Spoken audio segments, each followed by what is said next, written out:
YouTube channel subscribe करें, bell icon दबाएं। आप देख रहे हैं एक आवाज, आपकी आवाज।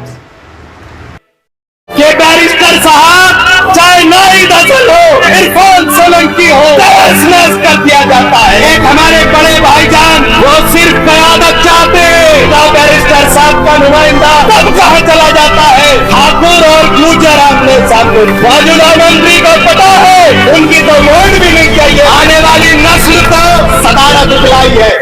आदरणीय राष्ट्रीय महासचिव जी ने आपकी बिरादरी के छोटे से अदने से शख्स को समाजवादी पार्टी की सदारत दिलाई है और 32 साल के समाजवादी पार्टी के इतिहास में दूसरा मुसलमान जिला अध्यक्ष बनाने का काम आदरणीय राष्ट्रीय महासचिव जी ने किया जनपद में।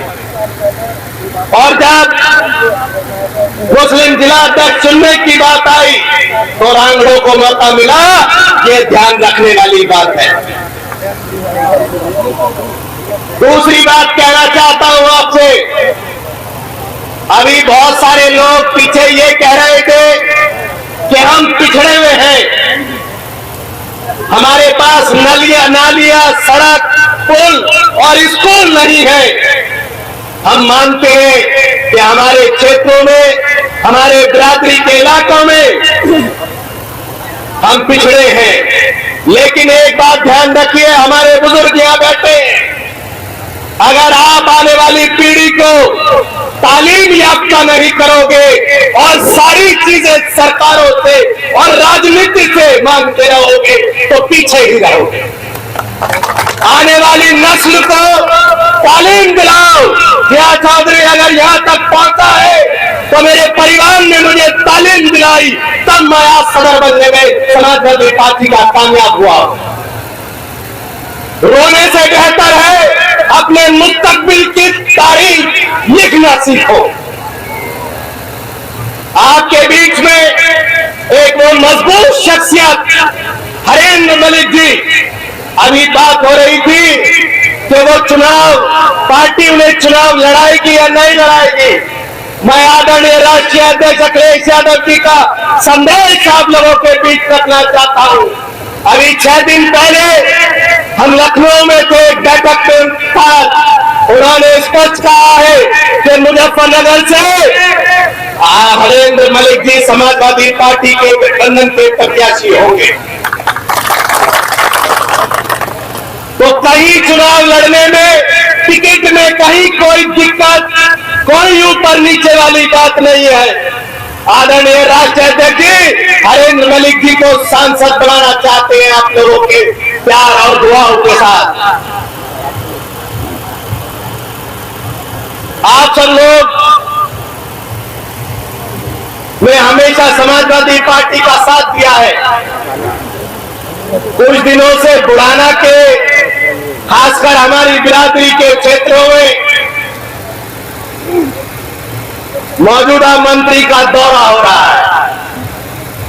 एक बात कहना चाहते हैं आप लोगों से, जो लोग जब हारते हैं भाजपा के लोग, तब आप लोगों की याद आती है, नहीं तो मुसलमानों को हिकारत की नजर से देखा जाता है।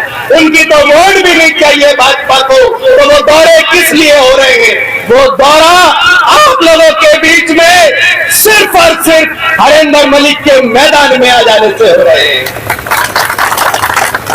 मौजूदा मंत्री को पता है कि वो चुनाव आसानी से जीत नहीं पाएंगे हरेंद्र मलिक जी के होते हुए, इसलिए आप लोगों की तरफ रुख किया है। लोकतंत्र में वोट मांगने का अधिकार सबका है, लेकिन मैं पूछना चाहता हूं भाजपा के लोगों से, सरकार में बैठे नुमाइंदों से, क्या वो हमारा प्रतिनिधित्व देंगे?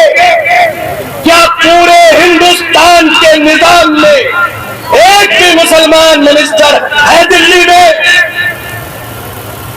हमारी वोट क्यों चाहते हैं? और जब हमारे पे जुल्म और जाति होती है तो धर्म के आधार पर वही मिनिस्टर थानों में और जिलाधिकारी के यहाँ फोन करते हैं। जब हम पर जुल्म होता है धर्म के आधार पर, तब कहां चली जाती है ये समानता की धारा जोड़ने वाली, सबका विकास सबका साथ, तब कहां चला जाता है जब हमें जेलों में ठूसने का काम सत्ता में बैठे भाजपा के लोग करते हैं। आप सब लोग एक बात याद रखिए कि अगर आपका मुकाबला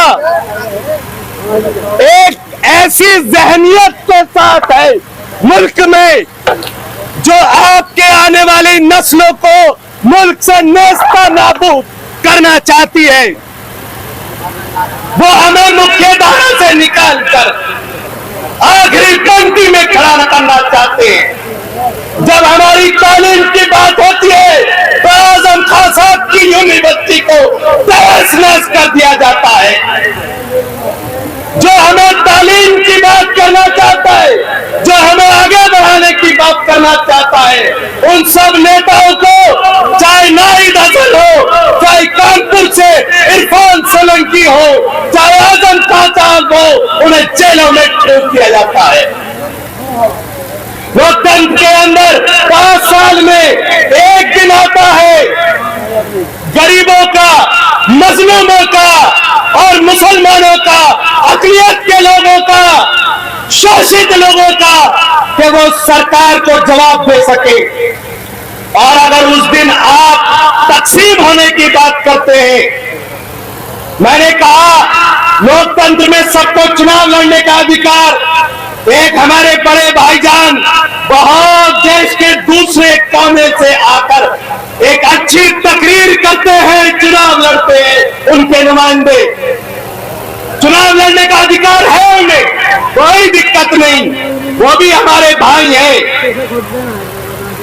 हम तो बालियान साहब को भी अपना भाई कहते हैं, भले ही वो हमें भाई माने या ना माने, लेकिन उनके नुमाइंदों से ये पूछना जब वो आपके बीच में आएंगे कि बैरिस्टर साहब चुनाव लड़ने ही क्यों आते हैं। जब बुढ़ाना में कोई समस्या होती है, बुढ़ाना कोतवाल एसडीएम को फोन करना होता है, तो चाचा जी सर यहाँ पर बैठे हैं त्यागी जी, वो क्यों करते हैं फोन, आपका नुमाइंदा क्यों नहीं मिलता। जब परेशानी आती है तो हरेंद्र मलिक जी डीएम और एसडीएम के जाकर खड़े हो जाते हैं, तब उनका बैरिस्टर साहब का नुमाइंदा आपके बीच क्यों नहीं होता। वो सिर्फ कयादत चाहते हैं और हम, हमारी पार्टी, हमारे नेता आदरणीय अखिलेश यादव देश के अंदर मुसलमानों के मुस्तकबिल आपके कैसे जिएंगे, कैसे आपके हकूक की बात होगी, हम वो चाहते हैं। मैं पूछना चाहता हूं आप लोगों से, हम उस मुजफ्फरनगर में हैं जहां पर नफरत की प्रयोगशाला तैयार की गई, पूरे देश में डंका बजाया जा रहा है कि 9 साल में भाजपा ने बहुत बड़ा विकास का काम कर दिया। विकास सिर्फ एक क्षेत्र में हुई है और वो है नफरत का क्षेत्र। 100 से 1000% विकास देश के अंदर नफरतों में हुआ है। पहले हमारे अजीज, हमारे बड़े भाई हिंदू से मुसलमानों को अलग कर नफरत की बात की गई, और आज जब देखा कि हिंदू मुसलमान का चैप्टर देश के अंदर खत्म होता जा रहा है, वो धीरे धीरे फिर अपने एक प्लेटफॉर्म पे आते जा रहे हैं, तो अपने भाइयों को ही जातियों में और बिरादरियों में लड़ाने का काम शुरू कर दिया। आपने अभी देखा हुआ 8 दिन पहले सहारनपुर में ठाकुर और गुर्जर आमने सामने थे। किसके हैं वो? किसी के नहीं है, सिर्फ सत्ता के हैं। और आप लोगों से हमारी गुजारिश है, हम अपने बिरादरी के लोगों से कहना चाहते हैं, हरेंद्र मलिक जी का हम पे एहसान है, हमें सदारत दिलवाई और हम सबके अध्यक्ष हैं। ये बात सबको ध्यान रखना चाहिए कि आदरणीय अखिलेश यादव जी ने हमें सदारत दी, जिन्हें अध्यक्ष चुना, सबके अध्यक्ष हैं। अगर कहीं कोई किसी के मान सम्मान में पार्टी स्तर पर कोई कमी हो रही होगी तो हम उसके घर जाएंगे, उसे मनाने का काम करेंगे। समाजवादी पार्टी में सब हमसे बड़े हैं, हमें कहीं जाने में कोई दिक्कत नहीं है और ऐसे ही वोट बनाने के कार्यक्रम में हम उन सब बड़े गांवों में पहुंचने का प्रयास करेंगे, बात करेंगे कि आपकी वोट कब ना हो। YouTube चैनल सब्सक्राइब करें, बेल आइकन दबाएं। आप देख रहे हैं एक आवाज, आपकी आवाज।